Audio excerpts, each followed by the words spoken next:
अरे छोरा छोरा तू हीअं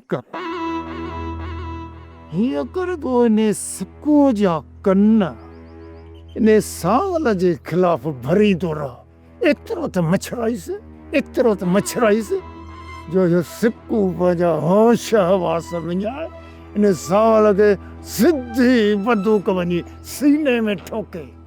यार बाबा तुझी तो खबर नथी पाए। होॾां थो अची त सिक्को जी अधीअ सां शादी करायूं, वरी होॾां थो चई त सावल खे सिक्को जे हवाले करे छॾियूं जीअं सावल सिक्को खे चीरे फाड़े छॾे।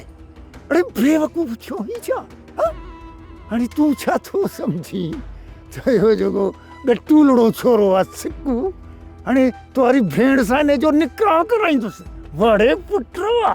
अरे मां चाहियां ई वेठो त सभिनी खे पाण में वेड़ाए सेड़ाए कया न डांगो।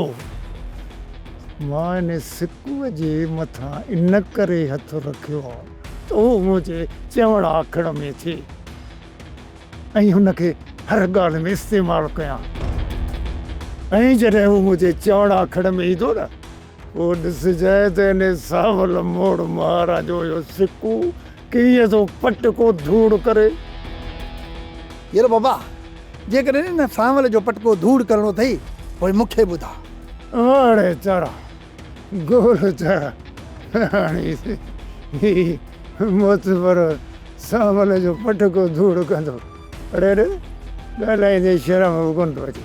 हुन जॾहिं सावल साम्हूं ईंदो अथई त पोइ तुंहिंजी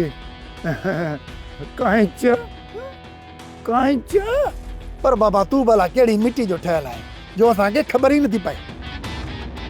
पर मूंखे थोरो शक लॻे थो जॾहिं न रब शैतान खे ठाहियो हो त उन लिस्ट में तुंहिंजो बि नालो हूंदो।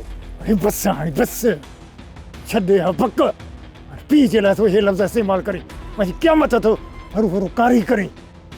जेको तोखे ऑर्डर कयो अथमि उन ते वञी अमल कर बसि। यार बाबा